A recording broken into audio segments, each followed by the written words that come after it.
Good afternoon and welcome to the From Showing Up to Shining, Being an Excellent Employee webinar. My name is Christine Kelly. I'm the Director of Career Development. I'm joined by... I'm Lee Schroyer. I'm Employer Outreach and Internship Coordinator at CDO. Okay. So the impetus for doing this workshop came from conversations I've had with students about trying to figure out how you can really make your mark while you're at work. And unfortunately, one of the things that a lot of times happens is people tell you how to get the job, but then when you get there, not how to really do a great job so that you get promoted, so that you have other opportunities, and really how to manage and navigate your way through your career path. And so that's what we're going to do today, is help you kind of figure some of those things out. We'll leave time at the end for questions, and so just go ahead and type things into the chat box so that you don't forget over time. So these are the topic areas that we're going to cover today: managing yourself, managing your communication, managing your relationships, and managing your exit. So these are the broad buckets of things that we want you to think about as you're going through your process. Again, some of these things you might think sound basic and like common sense, but one of the things you have to think about is that sometimes common sense isn't common practice, and especially if you pay attention to some of the things that you will see in the workplace. You'll know that sometimes people don't always operate under their most best self, so to speak. Yeah. Not eloquently stated, but basically that. So the first thing comes with managing yourself. And so thinking about things that you're going to do that are going to make you stand out as an excellent employee.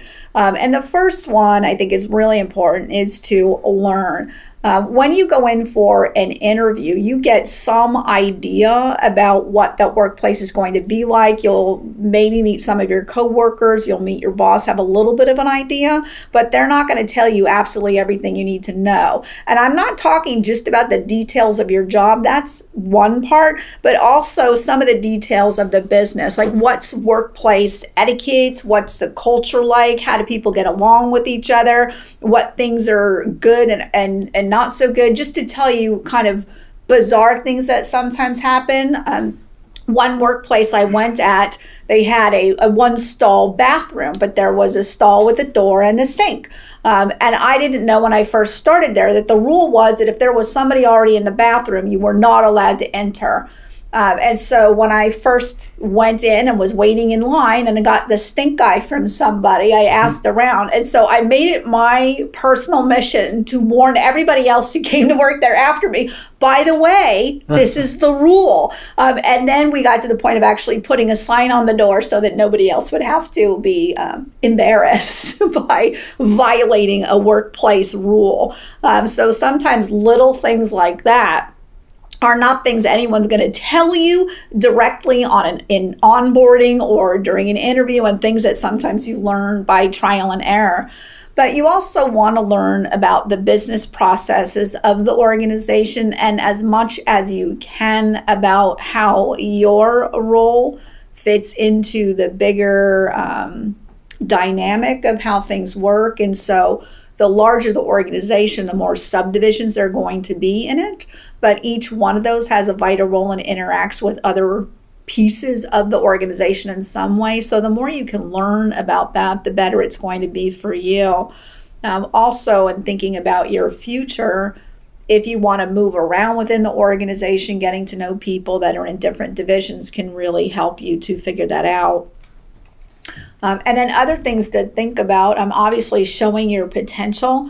And this is kind of a fine line too. So this is another thing that you want to think about, and watching and observing before you participate. So when you're in meetings with your coworkers or other events, to see how do people present ideas, how are those received, is there what's the hierarchy, the top-down structure? Does your boss want to have you talk about those ideas before the meeting with that person, before you actually go into a meeting and bring up an idea?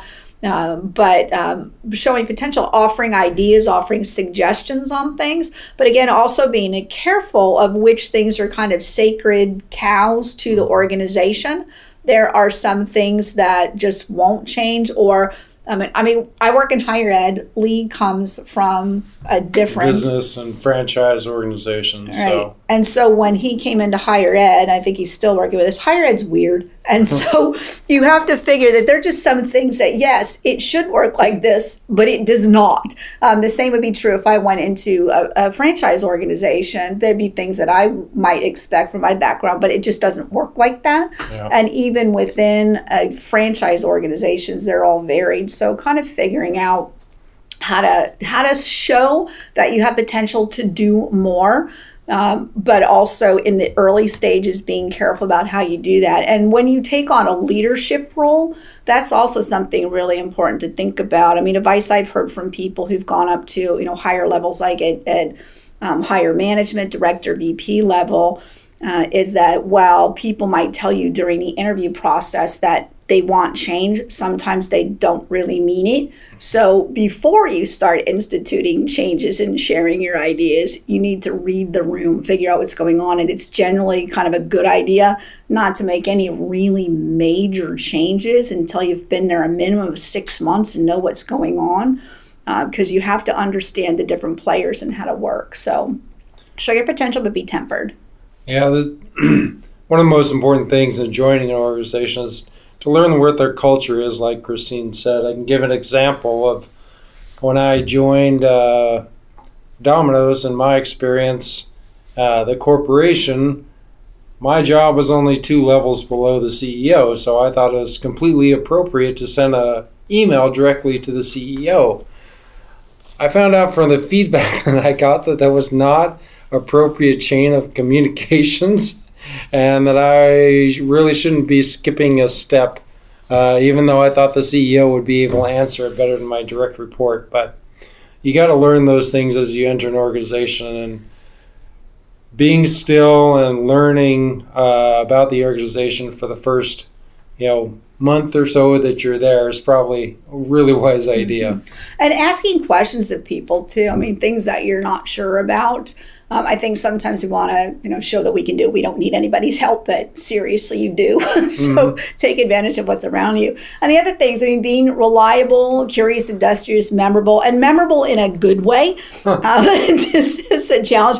But and the reliable thing, show up on time, don't take long lunch breaks, don't leave early. And again, until you really understand what the culture is of the organization. And remember that as a new person, you have less freedom. So for example, in Lee's case, he's on a 6-month probation, so he's halfway through. So he's got to make sure he's really good for the rest of the 3 months if he wants to keep his job. Yeah. Other places have a much shorter time, so he gets 6 months. Other organizations have a 30 or a 60 or a 90-day trial period. If you're not working out, they'll get rid of you for any reason whatsoever. And so you need to think about these things and be very careful about how you use your time, but also think about whether or not you can use sick days and when those actually start. For a lot of companies, that doesn't start right away. So understanding those types of things. And again, the memorable in a good way. There are so many ways to be memorable in a negative way. So we'll talk later about using social media. So be careful about that. And then always follow up. One of the things that we'll talk a little bit about more later is communicating up the food chain. But keep in touch with people, follow up, let people know what your progress is, ask questions, be inquisitive. And those are things that will help show that you're really trying to integrate into the workplace. Then other things to think about to build your professional portfolio, seek and accept additional work responsibilities. And again, I think and this is not right away, take time. I think it takes about 6 months to figure out the basics of your job. And I think about a year until you really know it well enough that you really don't have to think about things too much. And so when you're thinking about when do I take on extra work, wait until you feel secure that you know what's going on and that you can get your tasks done that are the part of your job. And then you can start thinking about adding additional things to your portfolio. And then also thinking at some point, if you did a skills gap before you did your search and you know where your weak areas are and skill development areas, you can also start to think within your current job, how can I build skills? And this will be something to consider as you try to advance in your career is to think about how are you going to develop new skills so that you can move up into a more senior level position. So for example, when you start, if you haven't supervised before, and you're, excuse me, in an entry level job and you don't have an opportunity to supervise, you've got to think about different ways that you can develop some experience in supervision. And so there might be maybe a new person coming on that you can onboard or something else that would give you some experience. Work late when needed. That's also something to kind of think about, that you need to be flexible in your time. Your work day isn't always going to be exactly between 8 and 5. So be willing to put in the extra time when it's necessary. I think always be enthusiastic about your work. My sister had this tendency in her early career days to find the person who really didn't like her job when she first started. And then that person, in progressively complaining about the job, my sister would be infected by that. And then within a few months, like, I hate this job, but I have to leave. And she did that for about 2 or 3 jobs until she finally realized that when I meet a negative Nelly, I need to not talk to that person anymore and I need to move away. So think about who you're connecting with and communicating with. And sometimes you'll get tasks that are not great, but things that everybody has to do. And so do everything with vim and vigor and a smile. So when you think of, like, I used to work in retail and I knew a lot of people that I'd always tell them when they wanted to be a retail manager, I said, some of your job is dragging racks around the floor and rearranging furniture. That's just part of what you have to do. And yes, as a manager, you have to do that stuff. It's not glamorous, but sometimes, you have to. And then not thinking that any work is beneath you. So anything that your boss asks you to do within reason, you should do. So that you, again, become well known for being willing to do what needs to be done. Yeah, so this goes for jobs or careers that you might have, but it also applies to internships that you might have. And I have an experience with an internship I had at Boeing. So we were supposed to measure all the mechanics to help them fit better within the spaces that they were working. Well, the problem was, all the workers thought we were going to replace them with robots, and that's why we were measuring them. So not very many people came in. So one of our team was actually out on the floor trying to recruit members. And she ended up being the one that got hired full time because she went above and beyond what was required of her to do. So when you're looking at your responsibilities, also look at, the additional work and responsibilities you can do in internships as well, because that could be the factor that puts you above the competition of the people you're working with. Mm-hmm. Yep, always true. Everyone's looking for someone who can stand out in a good way. So other things to think about, keeping a journal. Now, the best piece of advice I ever got in terms of managing my career was to keep a journal of all of the things that I do that are above and beyond what just the tasks of my jobs are, and to keep it on a regular basis. I think studies have shown that the 1 time a year evaluation method is horrible for any kind of performance improvement or management, but that's still how people do things. But I got to tell you, I sometimes can't remember what I did yesterday, that there's absolutely no way I'm going to remember what I did 12 months ago. So I've been not great about it lately, but I kept a running journal of all. I just opened a Word document and I just kept writing every time I did something. And I tried to do it right away, or at minimum once a month, I go and say, okay, what are all the things I did? I kept it on my calendar so it was easy to do, but conversations I had with people, extra work I did, anything. So that when it came time for performance evaluations, I had a very lengthy list of the things that I had done beyond my job description. And that was also what helped me when I needed to or wanted to move up in my career. So I have all these extra things that I have done and I can demonstrate that. So I think that's really important, to figure out some way to keep track of what you're doing and to remind yourself that your boss is busy enough keeping track of his or her own duties that they're not paying attention to what you're doing. So also in research they've done on performance evaluations, what you're really getting evaluated on is the 2 weeks of behavior prior to your performance evaluation, because that's when your boss gets prompted, they have to do something. It's like, oh, whoa, I got to pay attention. So if you haven't kept good track and can't inform that person, here are all the things I could do, you might not get a really adequate description. But it's also important as you're keeping this journal to keep your boss informed every once in a while. So to report up the food chain of here's something I'm doing, a new initiative I have, so that your boss also knows what you're doing along the way. And so that's important to do. Like what Christine was saying, I would make this part of your routine. It's also helpful to you and your own self-esteem, your sense of competence in your job to remember these things, because you do things every day as part of your job, and you may not realize that you're accomplishing them. If you set aside a half an hour or an hour every week to review what you've done that week and your accomplishments, it could actually boost your own confidence too. Yeah, and that's going to also help you figure out, what feeds your energy and drives you as well. If you're not, if you're still trying to kind of figure that out when you get in a job, so that also as you're starting to think about it's time to move into something else, that you have a good idea of the activities that you don't want to do anymore and the ones that you really want to do and the areas that you want to grow into. And networking is really important. So meet people in other areas of your organization. And this is really important to do. So I was faculty before I started working in staff positions at a university. And faculty roles are very linear careers. And so you're assistant professor, associate professor, full professor, blah, blah, blah. You don't need to network really because you don't go anywhere else. Most faculty stay at the school they started at after they get tenure. So there's not a whole lot. You might meet people at conferences, but there's not a whole lot of networking on what am I going to do next. But when I got on the staff side, I realized that people move around like crazy. And so people were in one department, moved to another department, another division, another area. But you do that through knowing people and networking.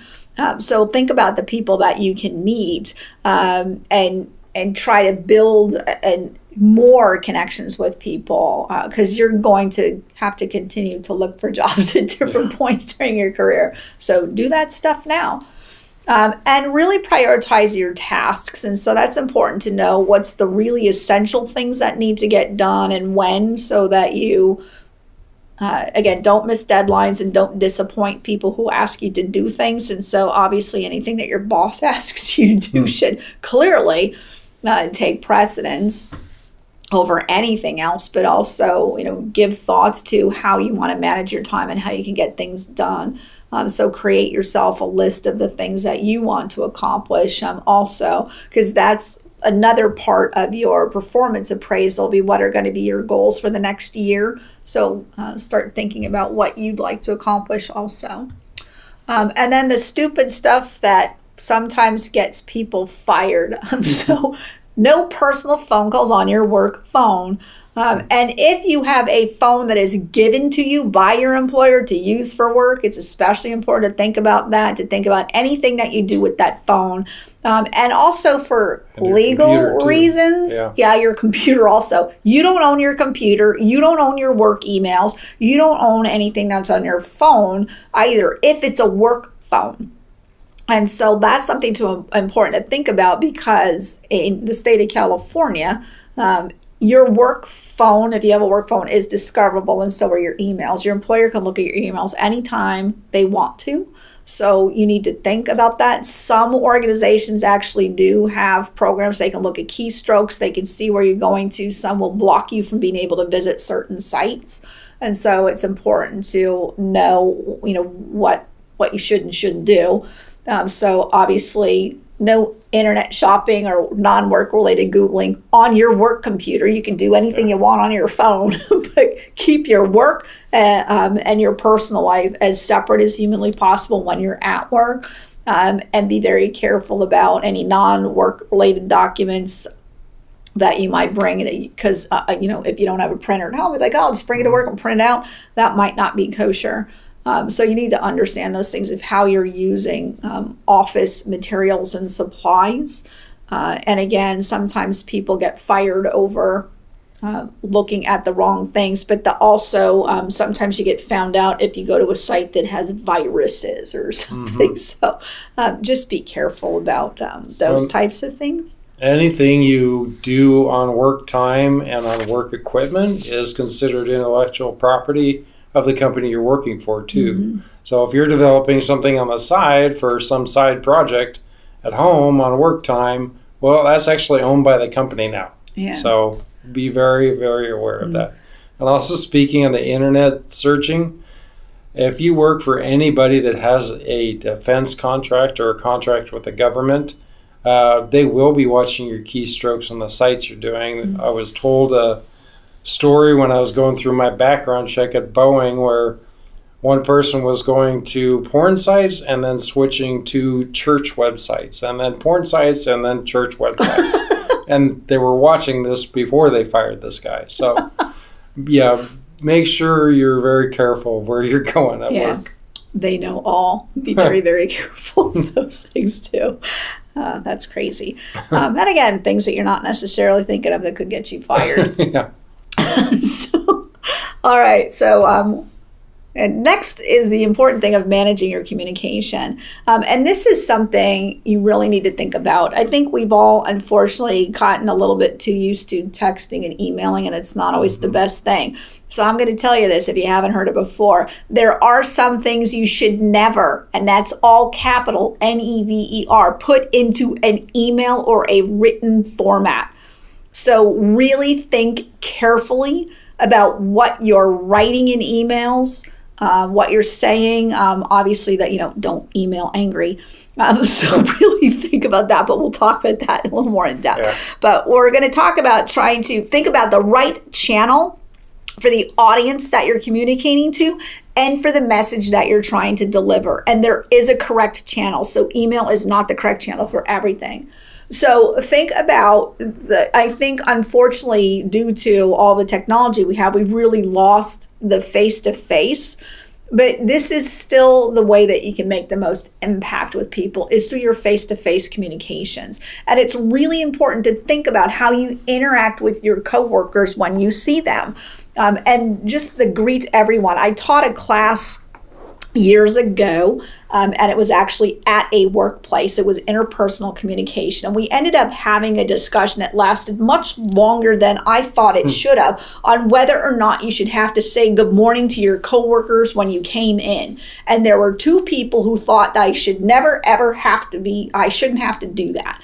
But they also knew that there were a couple people that if they did not say good morning to them in the morning, those people would chase them down later and ask if they did something to offend them, which also annoyed them. So I thought, well, then isn't the simple thing just to say good morning when you come into work? Well, I shouldn't have to.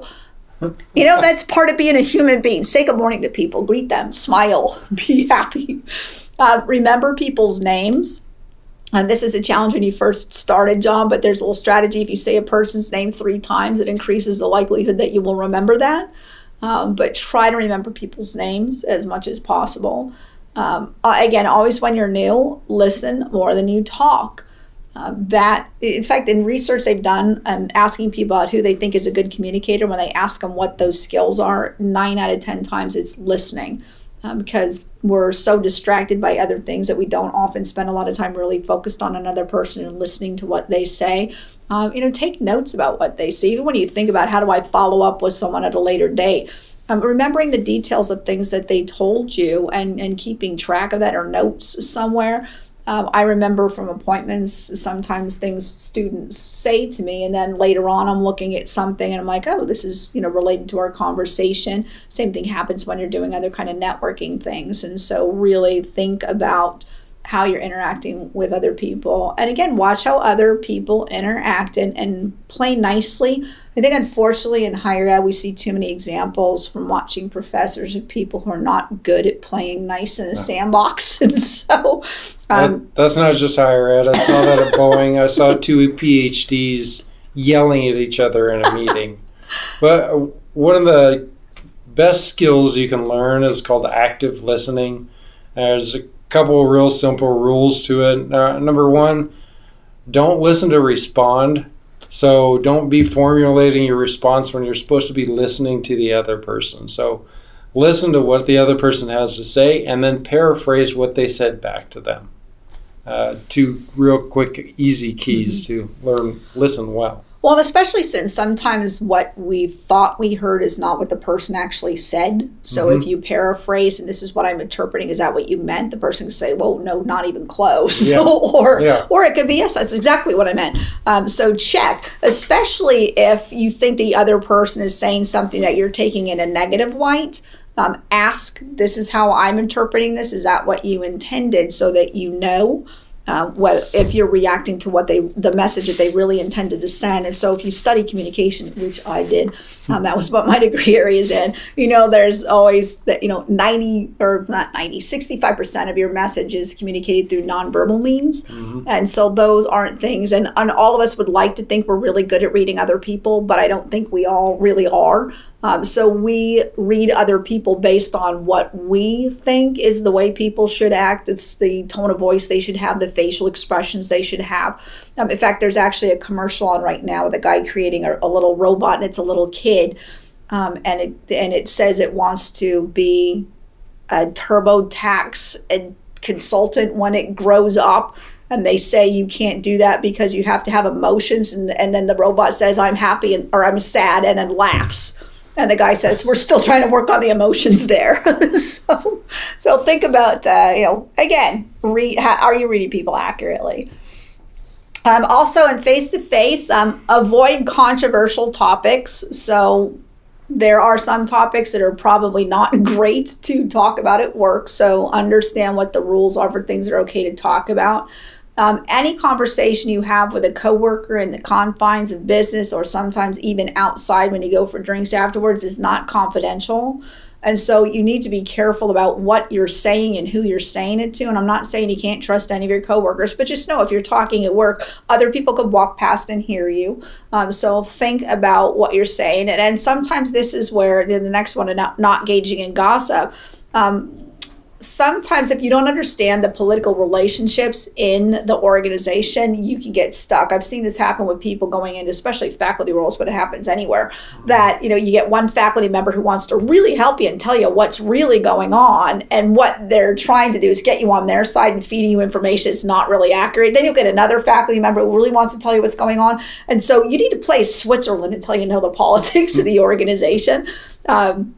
So if you kind of stick away from gossip, you don't badmouth other employees or your boss. In fact, the class I talked about that I taught where the people didn't want to say good morning, I met with some of the managers before the class started because they wanted me to fix some of their employees. So they promoted from within, but what they found is that some of the people that they promoted into management positions would go out with their coworkers because, again, just a day before they had been on the same level, and they were having a hard time realizing now you're their boss, but they go out for drinks and badmouth the management. And so they wanted me to help them understand that you're now management, which I said, that's not what I do in my classes. And so that's a total separate training issue that you need to develop, but be careful about those things. And then the email, and this is where you can get in trouble. So always use a clear subject line. So think about what you're doing. Use a professional greeting. So I think before you know a person, what they like to be called, it's always best to defer to a dear last name. If they have a title, dear Dr. whatever, until they tell you that it's okay. So you can look at how they sign things or if you've communicated with them, but you want to be very careful that you are being professional. Always double check your email address. Back in the day, it's now less easy to accidentally hit reply all. But in the early days of email where it was less separated, people used to say things and hit reply all instead of just reply to one person. So be careful of those things. Check your email addresses. So you're sending it, like yesterday I sent an email that I meant to send to the help desk here and I accidentally sent it to the mailroom. So after I hit send, I realized that it was nothing bad, so that was cool. But Yeah. I wrote to the mailroom and I said, yeah, ignore that last message I just sent you. Do proofread your work. Or the thing I do, I know sometimes when I type, my hands don't move at the right speed, so I make typos, like I misspell my own name consistently. But I have my settings set in Outlook that it will not send out a message that has a typo in it, and it underlines everything for me. But that, again, is not enough, because you also have to read and make sure the words you're using and the stuff makes sense, that you're not leaving things out. Because all the spell check will do is tell you if you spelled a word incorrectly, but it will not tell you if you used the wrong word or if you left words out. So you want to make sure that you read very carefully and look at your work. Never forward unprofessional emails. I think people are better about this than they used to be. My parents were horrible at sending me things that were just dumb way in the early days, but be careful of that. And again, the reason why I think sometimes there are things you need to say face to face rather than an email is because you cannot control how someone interprets the tone of your email. And some things just don't come out sounding the way you want them to in an email. It's harsh. It has no nonverbal cues. So people are open to misinterpreting things potentially, especially if the issue you're talking about is something that would be a challenging face-to-face conversation. Don't hide behind email and say, oh, I'll just stick it in an email and all will be good. Because when you're face-to-face, you can read how that person is responding to things. This is especially true when you're negotiating. I don't think negotiating over email is a good thing to do. I think it's much better to talk to a person. Again, you can read tone, even if it's just a phone call. You can read someone's vocal cues and figure out what's working and what's not. But with email, it's very challenging to manage your tone. And using emoticons doesn't really always work, because someone could, if you put a smiley face on something they interpret negative, they could see that as being sarcastic. And it's not necessarily acceptable in all the generations in the workplace either. It's becoming more acceptable now, but it might be taken the wrong way, might be taken as unprofessional. And Christine already mentioned this, but in an email, make sure you don't send out the angry email. I have a friend that was an independent consultant for Disney, and his wife actually worked for Disney. So anytime he had some really strong feedback for somebody, he would first filter it through his wife to make sure it was okay to send out before he sent it out. And if you ever have any strong emotions about something, write the email, but then come back to it a few hours later or the next morning before you send that out. You can never take it back once it's out there. Mm-hmm. And I might actually suggest sticking it in a Word document instead of an email, just in case, because what you if accidentally send it to the wrong person? That would be bad. So be very careful about that. And the most important thing to realize, your work email is not private. Your employer can look at your work email anytime they want. They can check on things. And this is actually something else that I wanted to mention too, in terms of managing your time, managing your communication. At my former place of employment, I was having lunch with one of my colleagues there, and she said they just started to do some flex hours. And so they offered people that you could either have one day where you worked at home, or you could work 9/10s. And so if you do 9/10s, you get every other Friday off. So my friend chose the 9/10s. A couple other people chose to do the work at home. And so when they started to see all the rules, which is you cannot have anybody else in the house at the time that you're working, you actually have to be working. A representative from the organization can pop in and check your workspace anytime they want to.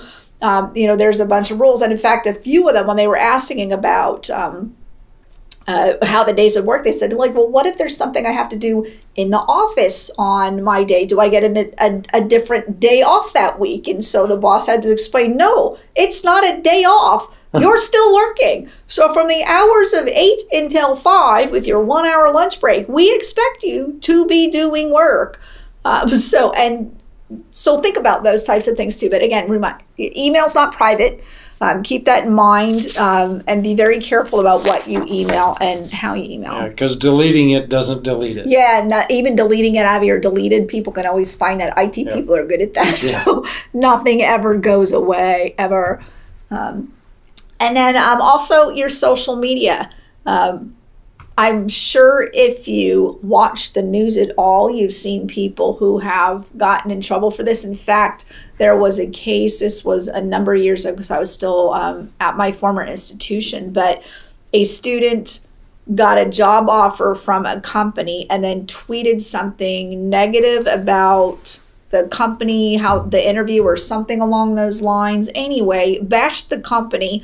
A representative from the company saw that and sent it up the food chain, and they reneged on, well, I shouldn't say reneged, they declined to proceed with her offer. So basically they said, if you don't like us, that's great. You can go get a job somewhere else. So you need to be very careful that anything that's out there, and sometimes people will search these things out before you get a job to see what your Twitter is, what your Facebook is. And in fact, if like I have only one Facebook account, it's my work Facebook, and I only have that so I can post things on the CDO Facebook page. But you should have separate Facebooks that do not connect to one another. So if you do Facebook things at work, keep your work Facebook separate from your personal Facebook. Same if you tweet about things related to work, keep it separate from your personal tweet. But also realize that anything that's on your personal Twitter or your Facebook feed that comes into public light that the company finds egregious or not in fitting with how they view themselves could still be used to as a reason to fire you if you're saying things that they really don't support. So you have to think about that, because that's why sometimes people will tweet under a name that has nothing to do with them. Because anything that you put out there in the social media verse, if it can get traced back to the company, people might start making assumptions about how the company is. So really think about what you're doing, what you're retweeting, what you're tweeting originally, who you're following on Twitter, all of those things you need to be very careful of as you go through. Yeah, and if you do have a work phone, don't keep your personal Instagram or Twitter or Facebook on that phone either. Christina had already mentioned that what you tweet can reflect and get you fired. One of the other things, no, I lost it. Sorry. Moving on. But Lee wrote a note actually also to remember to bring your work-related complaints directly to HR and not to post them on social media or on the internet, which would be a good thing. So that's also something we'll talk about a little bit later. When you leave a job, unless you really don't ever want to use them as a reference, it's probably not a good idea to burn bridges. And so bashing your company anywhere is a good way to do that. And so be very careful about how you interact on social media. And there's always a new platform that's going to come up and a new way to get in trouble for something. So, okay, so let's move to managing your relationships. And so this is something really important to give thought to. So you'll have relationships with your boss and with your coworkers. And so we'll talk about those separately. But this is something really important to give thought to, is how you are managing the people around you and how you manage up the food chain and across the food chain. So let's look first at how you manage your boss. And you actually are managing your boss. Everybody's managing everybody at some point. And so you need to think about the things that you are going to do that help you to develop a clear and effective relationship with your direct supervisor. So first, obviously, would be to establish clear goals. So understand what that person wants you to do and how you are going to be able to demonstrate your proficiency in what you're doing, and that you know what important timelines are in crunch areas. I also think you should always under promise and over deliver. So don't promise to do something that you know you can't do, or on a timeline where you know you can't deliver, because people will respect you more if you put parameters about what you can and can't do than if you say you'll do something and you don't do it, or you do it in a way that just doesn't work. So it's really important to think about that. And meet all of your commitments. And so, again, I mentioned the in-work versus out-of-work commitments. If you say you're going to go somewhere and do something, go there and do whatever that thing happens to be. So make sure you're meeting all of the requirements for your job. And the communication protocols. Maybe you can text in sick to work or email in sick to work. Maybe you can't. So find out beforehand what's the rule about if I need to be out for a day. If I'm going to be late for work, how do I communicate that? So know what those are. Again, know how your boss prefers. Does your boss prefer you to email him or her, or do they want you to come into their office and talk to them? And if they want you to come into their office and talk to them, do they want you to schedule an appointment, or is it okay for you to pop in? Yeah, sometimes people might say, I have an open door policy, but they don't really mean it. So really think about those things and ask questions so that you know exactly how to interact with that person and what you're supposed to be doing. And I mentioned before, keeping them informed about your progress. So it doesn't mean you have to do that every single day. Hey, look what I did. But keep track of what you're doing. Share with them what you're doing. And you might even, when you're new in a job, set up regular meetings with your boss that are maybe just you and that person, so that you can figure out those things until you feel comfortable. That sometimes is part of an onboarding process that might last for a couple of weeks up to a couple of months, and it really depends on the person who's your boss. If they've never supervised people before, they might be learning, so that you're learning together on how this relationship works. Or maybe they just haven't really onboarded people before, and so you need to give some thought to how you're going to figure out how to interact and work with that person. Seek clarification and ask for feedback. Again, not just the once a year, but throughout the course of your time at the organization, to figure out what you need to do to improve and what you're doing really well. And then always talk about the future. I think a lot of organizations like to be able to promote from within, and there might be opportunities for you to do things to develop yourself professionally. If you know a particular skill that you want to develop in the future, talk to your boss about that, and figure out what's going to be next steps in it, so that you're not just assuming that they're going to look out for you. I think that's kind of an old vision. It used to be, hey, your boss would recognize you and say, hey, it's time for you to get a promotion. But it doesn't work that way anymore. And in fact, even when you're thinking about your progress, there might be cases, and this might be something that your boss knows, that the job that you came in for, you might outgrow someday. And so your boss might help you to manage yourself out of that job into a better position. But keep informed. In fact, I really struggled when I was at my old employer, and I knew I was going to be interviewing here. I'm like, do I tell them before I've actually even done an interview that, hey, I have this interview coming up, so that you know, or do I wait and just kind of blow it on them and say, hey, guess what? I got a new job. And I talked to one of my other coworkers who I really trusted and said, I don't know how they'd react. I'm not quite sure what to do. And she suggested that, it'd be good to talk to them and tell them before I did that, and that they'd be supportive. And she was right. So I talked to both my immediate supervisor and the director, and had conversations with them and said, here's the reality of what's going on. And they were fine. And they said, either way, and we'd be really happy for you if you got the job, but we'd also be really happy for us if you didn't. So it was great. But also then I had allies that when it came time to do, for references, I had people who would speak to what I did from my current employer. And that's not always possible. So again, that's something else you have to figure out from your boss and from the workplace, of how those things work. So there's a lot of different ways to lead. There's a really good speaker that spoke on this topic a long time ago called John C. Maxwell. Talks about leading down, which is what we normally think of when we think of leadership, leading across when we're working with other coworkers, but there's also leading up, which is managing your boss. So one of the things he keys on is managing your boss's time effectively, because they have a lot more constraints on their time. That's one thing you'll realize as you move up the ladder, that your time is less your own the farther you go up the chain.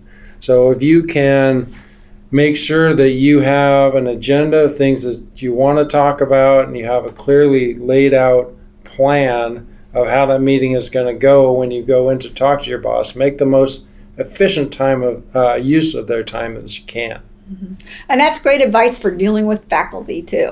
So make a plan, have a list of things you want to accomplish, go in there, get those things done. So think about that. Okay, so once you're done managing your boss, then managing your coworkers. And so there's some things that you really want to think about in terms of, interacting with your coworkers. And I think finding informal mentors, and even if you don't use that title, so the person I mentioned that I'm still friends with from my old place of employment, who I asked whether or not I should tell my boss, she was a really good sounding board for me. So if something was going on, and if I got, somebody was kind of reacting to something I said in a way that I didn't intend, I'd always check with her and say, so was it me or was it something else? Because I know sometimes I can be, I can come off kind of sounding harsh because I'm very confident in what I say. And so she was a good sounding board for that. And just for other things too. So, and she'd been there longer than me, so knew relationships and what was going on. And so that kind of helped. And then also looking for people maybe even outside of your particular department who could be potentially, informal mentors for you as you go through that process. In global organizations too, your specific geographic may have this department, but there may be a similar department in another organization in a different area of the country. And you can reach out to those people and see if they'd be willing to be a sounding board for you. Mm-hmm. Yeah. Yeah, and that's great too, because I think I have somebody here. I had to find a new person. I had somebody here that if I had something, I'm like, I don't know how to phrase this. I talk it out with that person, and then I would get feedback like, yeah, this works. This isn't going to. And so when she left, I lost that. So I have to find other people to fill that role for me. Lighten other people's loads when you can. Everybody likes a little help now and again, and might not ask for it. So if you have some time, do that. Support others' ideas. This is really important because, and you have to think about this has been researched too, that in terms of an idea getting adopted, it's more likely to get adopted after people hear it for the second time.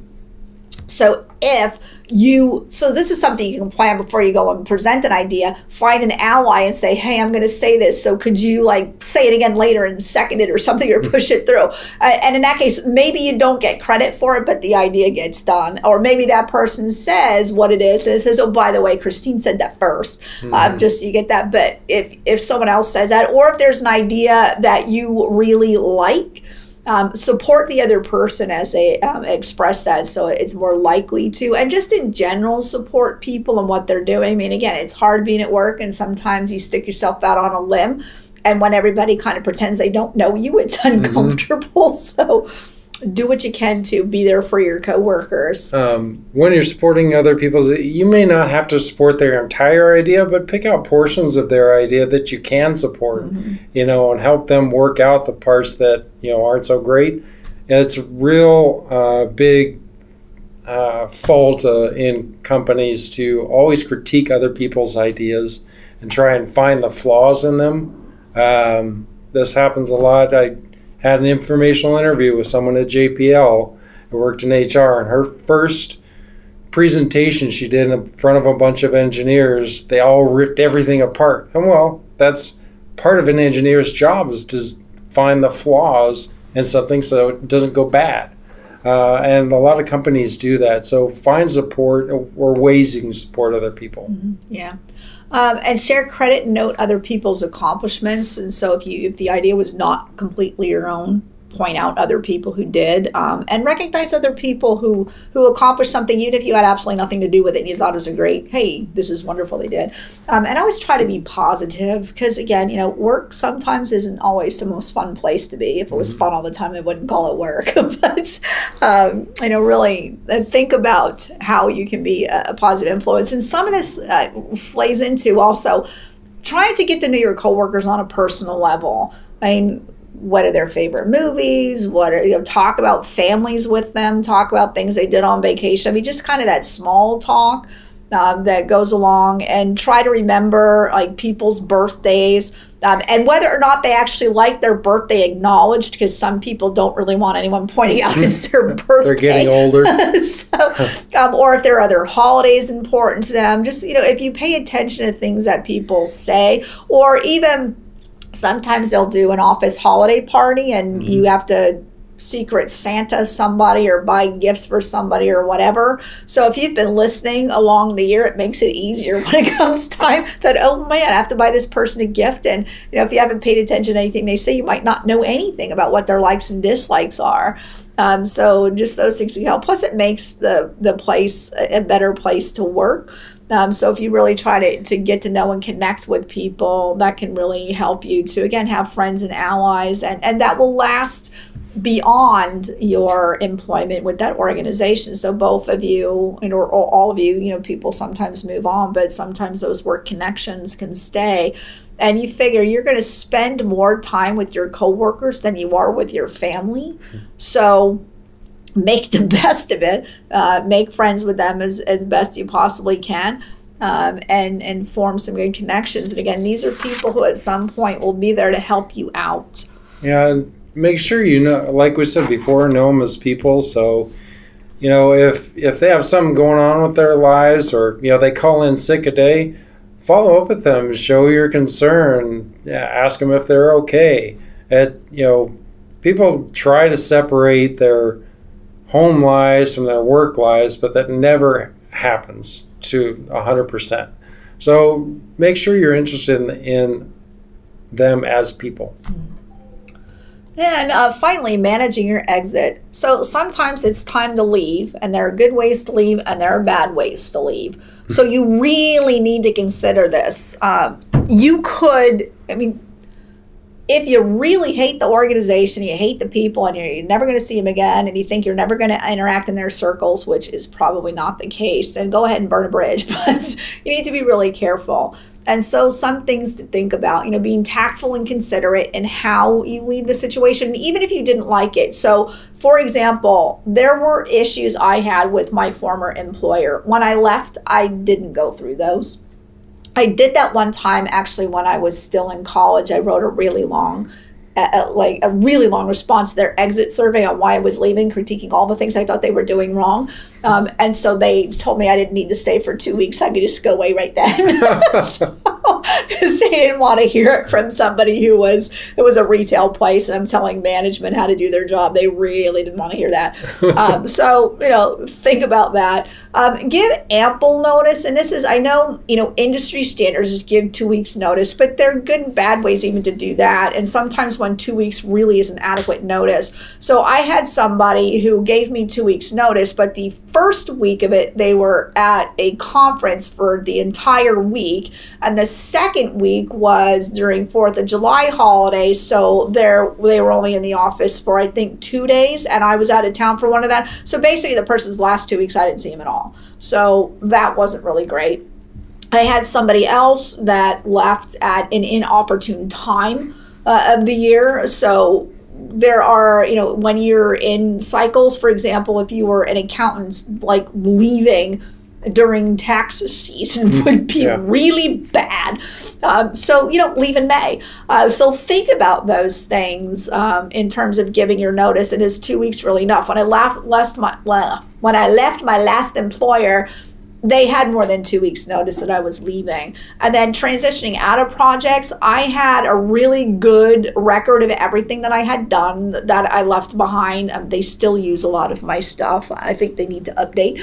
But, a good track record. I contacted, in this case, I was still working in the same field. So I contacted the students I've been working with and let them know that I was leaving and who they would see when they did. So I left in a really good way. There was a good paper trail. I transitioned out of the projects I was working on. I said goodbye to people in a proper way. And I do actually stay in touch with one of my colleagues that I was really close to there. But if you don't leave in a good way, you will burn that opportunity to use that person as a reference. And that's not necessarily something that you'd want to do. It's also possible that you may end up going back to that organization later. Maybe you left because there was no opportunity to advance from where you were, but you go on a couple years down the line, there's another opportunity in that organization. So burning those bridges is always going to cost you, and that's some part of your network that's going to go away. You can't get back again. Yeah. And it's a small world. So if you're working in a particular field or in a particular industry, your reputation could precede you also. So it's possible that, if you're not exiting in a good way at your current employer, that your current employer could call your future employer, and if they know somebody there, and say, just so you have a heads up, this is how this person operates. You never know who people know, so always think carefully about how you're leaving, and leave in a way that preserves relationships. Again, even if you had a bad experience and you didn't like the organization, you didn't like your boss, whatever the case happens to be the bigger person and leave in a good way, so that you can at least rest assured that you left, and then afterwards you can do what you want, but leave effectively. So that is what we have for you today in helping you to shine as a new employee.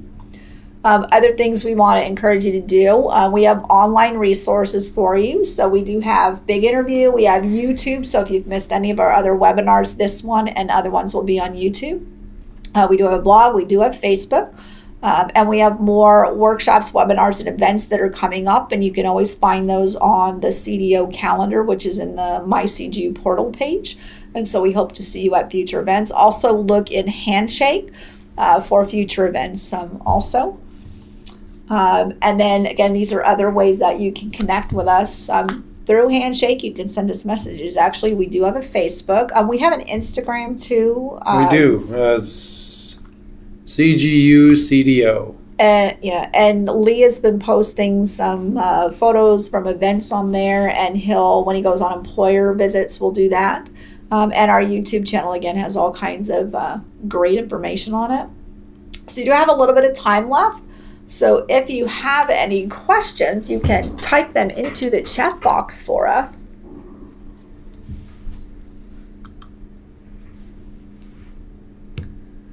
Okay, so I got, what's your opinion on use of emoticons to express emotional information or to include context to the message? Totally depends on who you're communicating with and whether or not they've ever used an emoticon with you. I think those are probably, could be a little bit too informal for the workplace until you know the person. I mean, I put smiley things and things now, and I know some other people do, but I didn't do that immediately. So know what the protocol is and know the individual person, because even though one person might be okay with that, somebody else might not. So figure that. And especially to respect women finishing their thought sentences and give them the credit for their ideas and contributions. That's very correct. Sometimes women get interrupted far more frequently than men do, and get talked over and get explained, because sometimes people think, oh, nobody understood what you said, honey. So do look out for other women, and be very careful about, again, how you're supporting other people. Can you briefly say the things you should never put into email? The things you should never put into email would be anything that is I think sometimes like anything that's related to someone's disciplinary action, to how you are responding to maybe something they said, anything that you feel that you're emotionally wrought about, if you're kind of angry or upset, those are good times not to do that. There are also official things. So for example, let's say you're going to discipline what somebody did, their performance when you're in a management situation. There's some things you don't write into an email. So if somebody did something incorrectly, that needs to be handled face to face as opposed to an email. Don't fire people over emails. Which I have seen that happen, and that's awful. You should never fire anybody over an email or demote them or other things along those lines. So it's kind of a personal thing, you'll also know, but I think you need to use your emotional intelligence as a guide. Also, you need to think to yourself, is this something that sometimes someone can use against me? People use our words against us. And again, if you look at all the people who have been accused of saying offensive things through mediated communication, sometimes they didn't intend it to be offensive, but that's how it was interpreted. So when you read the message, say, is there a way that somebody could interpret this in a negative way? What things that you thought were skills in school and other life contexts turn out not to be valued in the workplace, and vice versa? Oh, the greatest one, if you are coming out of a graduate program, you learn how to argue your point in graduate school. Don't do that at work. Nobody wants to hear your argument. People don't want to be lectured to. They don't want to hear, well, this theory says this, and this is how you should react. So the things that you do to be successful in a classroom are sometimes the things that will drive people crazy. And I have a PhD, and I know this, and I have to go and turn it off, because sometimes I'm tempted to have those discussions with people and school them on the theory, and they don't want to hear it. So you really have to think about how you're communicating what you know in a way that's workplace appropriate. So if you feel yourself like, I'm going to school this person and lecture them, then you should pull back, and you should not do that. I think sometimes also you can pick up bad habits in graduate school or in your undergraduate program. In the real world, there's no such thing as an incomplete on a project. You can't turn things in late. You can't come up with some excuse of whatever. You can't call in sick when you have an important project and say, hey, I'll just do the makeup later. So some of the things that you're allowed to do in school are not going to be effective. Also, the planning thing. I mean, classes are chunked into short-term pieces of time.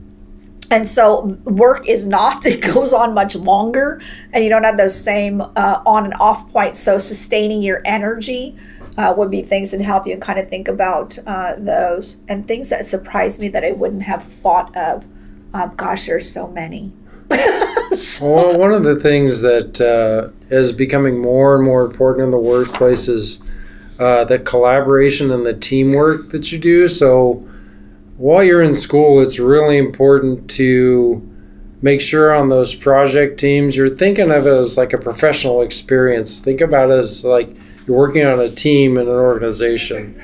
And one of the other piece of advice I would have regarding that is switch up those teams. Don't stay with people you've worked with and you're comfortable with. Try to diversify so you get used to working with other groups. Mm-hmm. Well, and I think actually that one, the team skills really is something to kind of think about and work on, because I have seen this happen. Like, again, when you're in school, there's always the person trying to identify who's the person in the group who's going to be the slacker and is not going to do their work. And then the whole group kind of turns on that person sometimes. Mm-hmm. Or there's someone that wants to be the type A person. I'm going to be the leader. I'm going to do everything. And so they don't allow other people to equally contribute to a group.